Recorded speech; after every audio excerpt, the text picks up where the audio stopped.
अस्सलाम वालेकुम ji and welcome back to another episode of daily scrolls. गुज़िश्ता डेली स्क्रॉल्स के एपिसोड में हमने एक टॉपिक रेज़ किया था जो कि था are you Muslim by choice. यार दैट्स एन सेंसिटिव टॉपिक और मैं चाहूँगा कि आप ज़रूर गुज़िश्ता एपिसोड जाकर देखें ताकि आपको पता लग सके कि हमारा मौजू क्या चल रहा है बात का, और ये भी आपको पता लग सके कि आपने मज़ीद इन वीडियोज़ को कंटिन्यू करना भी है या नहीं करना। So I will highly recommend कि आप जाके पहले गुज़िश्ता एपिसोड देखें। जज़ाकुमुल्लाह खैर।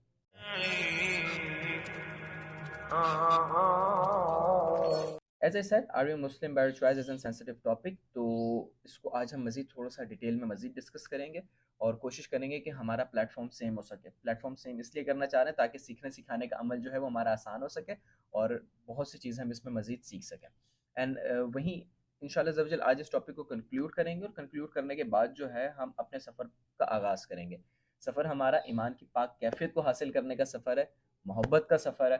तो इंशाल्लाह ज़वजल इस सफ़र पे नेक्स्ट वीडियोस नेक्स्ट एपिसोड से हम रमा दमा होंगे। सो आज के इस वीडियो में मैं आपको थोड़ा बैकअप में थोड़ा सा सामान दे रहा हूँ। जब आप एक किसी सफ़र पे निकल रहे हो तो उससे पहले आपके पास थोड़ा सामान होना चाहिए। रास्ते में कोई दुश्वारी आती है तो उससे फेस करने के लिए आपके पास कुछ सामान होना चाहिए। तो इस वीडियो में वही सामान आपको इंशाल्लाह ज़वजल मिलेगा और कोशिश करेंगे कि इस वीडियो को शॉर्ट से शॉर्ट रख सकें। जज़ाकुमुल्लाह खैर। कुरान मजीद फुरकान हमीद में दो अल्फाज का इस्तेमाल हुआ है। लफ्ज़ पहला है मुसलमान, दूसरा है मोमिन। मुख्तलिफ लफ्ज़ हैं तो इनके मायने ज़ाहिर सी बात है मुख्तलिफ होंगे। तो फर्स्ट ऑफ ऑल लफ्ज़ मुसलमान, इसको समझने के लिए मैं आपको एक सिचुएशन में डालता हूँ। इस सिचुएशन में खुद को डालना है और सोचें कि क्या हो रहा है। ओके, इस सिचुएशन में खुद को डालें। लेट्स इमेजिन कि आप एक कंपनी में काम करना चाहते हैं। आंखें बंद करें और फिर इसको इमेजिन करें।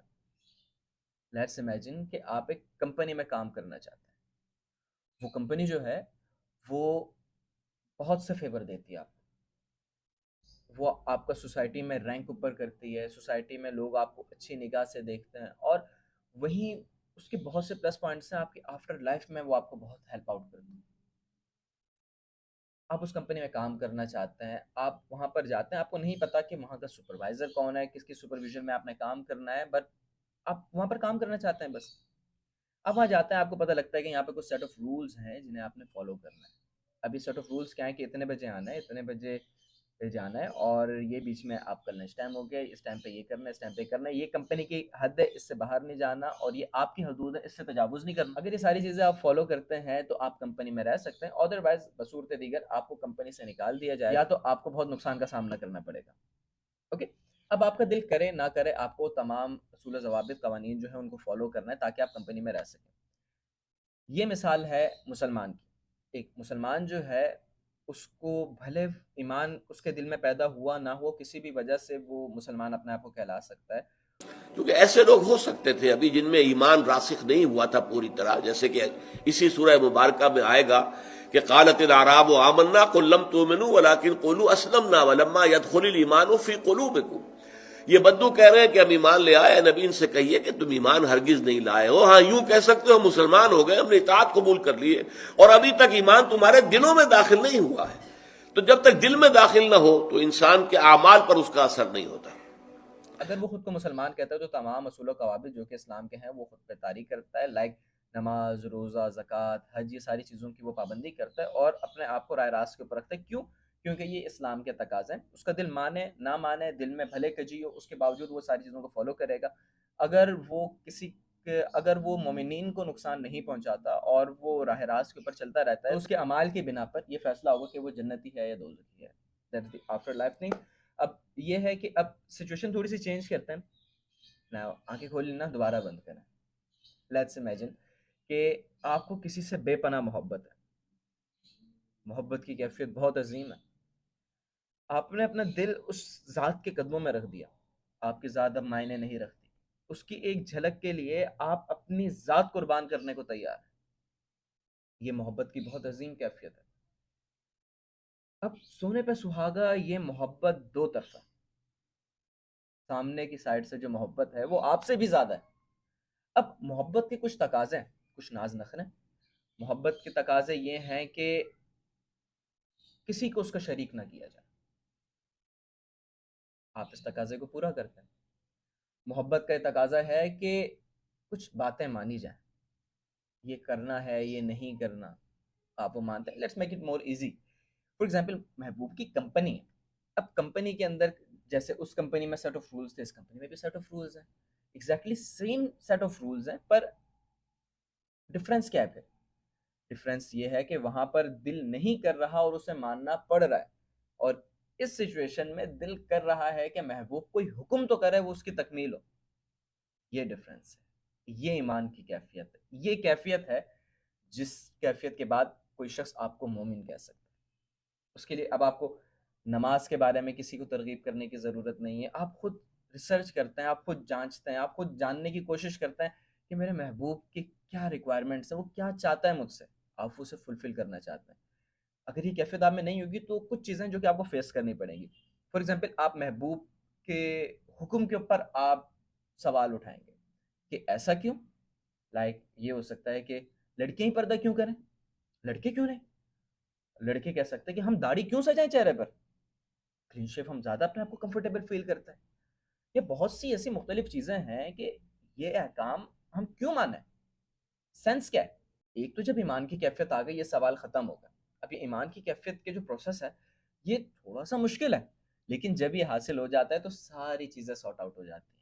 फिर कोई फ़िरका वारियत नहीं रहती, फिर कुछ नहीं रहता, फिर वो मोहब्बत की कैफियत होती है और आप होता है, फिर वो महबूब है और आप है। फिर जो मिजाज यार है आप उसमें बस ढलने की कोशिश करते हैं कि मैं ढल जाऊं उस रंग में।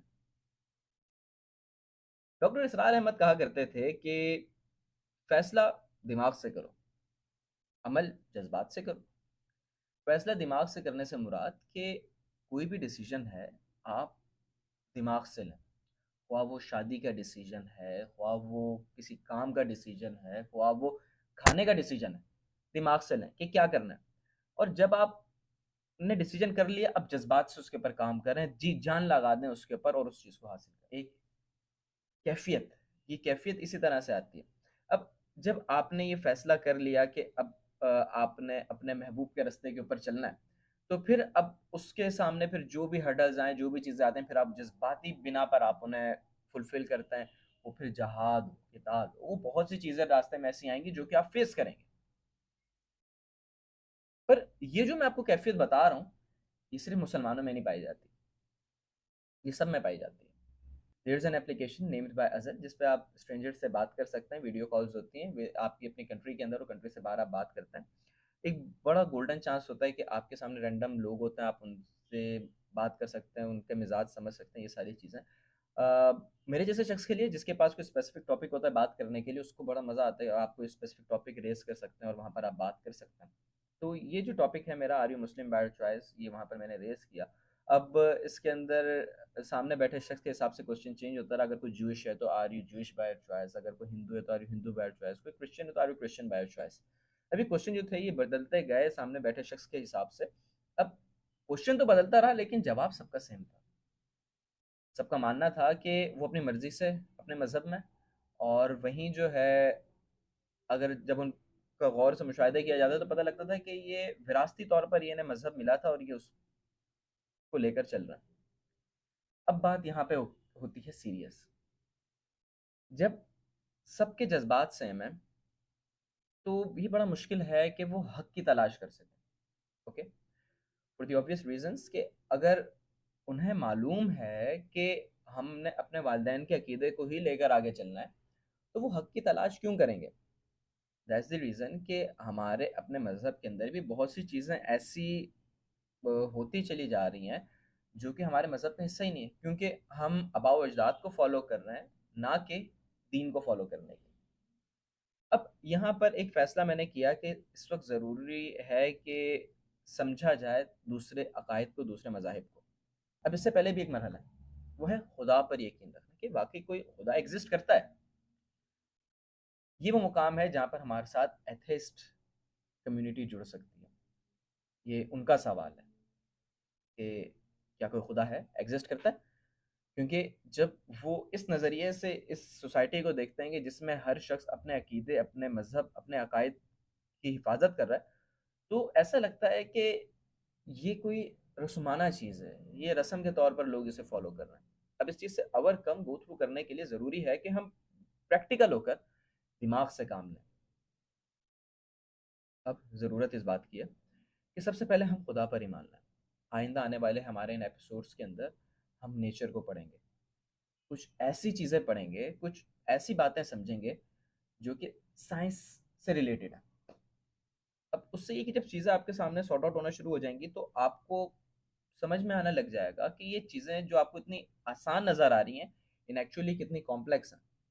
और इन कॉम्प्लेक्स चीज़ों का कोई ऐसा नहीं है कि ये तुक्के में चीज़ें बन जाएँ। तो ये सारी चीज़ें जो हैं इंशाअल्लाह ज़ वजल हम इंशाअल्लाह कवर करेंगे इंशाअल्लाह। अब हुआ कुछ यूँ कि जब ये सारी चीज़ें हमने कवर कर ली, हमें खुदा पर ईमान आ गया, अब सवाल ये पैदा होता है कि अब हर मज़हब अपने खुदा को सच्चा समझता है। तो हकीकी खुदा कौन है? ये क्वेश्चन आएगा ना माइंड में। तो अब इस क्वेश्चन से ओवरकम करने के लिए फ़र्स्ट ऑफ ऑल एक चीज़ मैं यहाँ पर क्लियर करता चलूँ, हमारे बहुत से मज़ाहिब जो कि आपको पॉपुलर जो बहुत से मज़ाहिब ऐसे नज़र आ रहे हैं, उसके अंदर से आप अगर कंक्लूड करते हैं तो एक ही मज़हब है जो कि थोड़ी-थोड़ी उसके अंदर से चीज़ें निकलती गई और वो ख़राब होते गए, और ये सारी चीज़ें इंशाअल्लाह ज़्ज़ा वजल हम आगे जब मज़ाहिब को पढ़ रहे होंगे तो उसके अंदर हम कवर करेंगे। पर फ़िलहाल के तौर पर इतना समझ लें कि ये चीज़ें सिंपल हैं, इतनी मुश्किल नहीं है। ये बस अपना ज़हन अगर आप खुला रखें तो आपको चीज़ें समझ में आएँगी इंशाअल्लाह। तो फ़र्स्ट ऑफ़ ऑल हमें ये जानना पड़ेगा कि हकीकी खुदा कौन है जिसकी हमने इबादत करनी है। अभी वही सफ़र है कि जब आप मज़ाहिब को पढ़ते हैं, दूसरे अकायद को पढ़ते हैं, उन्हें समझते हैं, उन्हें जानते हैं और उसके बाद फिर कोई फ़ैसला लेते हैं, दिमाग से फ़ैसला लेते हैं। अब आपको पता लग गया कि खुदा कौन है, अल्लाह कौन है। अब आप क्या करते हैं? अब उसके बताए हुए रास्ते को समझने की ज़रूरत है कि वो ट्रैक क्या है, वो रास्ता क्या है। अब उस सफ़र पे चलने की जो लज़्ज़त है, वो फिर आपको तभी महसूस होगी। कोशिश तो करेंगे कि इस टॉपिक को हम यहाँ पर फिर कंक्लूड कर सकें और उसके बाद फिर आप अपने से इंशाल्लाह ज़वजल सारी चीज़ों को समझो और इंशाल्लाह ज़वजल आप इतने तैयार हो जाएँगे कि आप सारी चीज़ों को खुद से समझना शुरू कर देंगे इंशाल्लाह। तो आई होप कि मैं आपको अपनी बात इस वीडियो में कंक्लूड कर पाया होऊँगा। अल्लाह मुझे और आपको समझने की तौफ़ीक अता फ़रमाए और इंशाल्लाह ज़ वजल अल्लाह हमारे ज़हनों को खोले, और मेरी अल्लाह से दुआ है कि अल्लाह हमें इल्म नाफ़िअ से दुआ कीजिएगा कि अल्लाह हमारे सफ़र को आसान फ़रमाए और इंशाल्लाह ज़ वजल हम अपनी मंज़िल मक़सूद तक पहुँच सकें। तो इंशाल्लाह ज़ वजल फिर मिलेंगे एक न्यू एपिसोड के साथ, जब तक आप अपना और अपने अहल-व-अयाल का खूब ख़्याल रखिएगा, दुआ में याद रखिएगा। अल्लाह हाफ़िज़।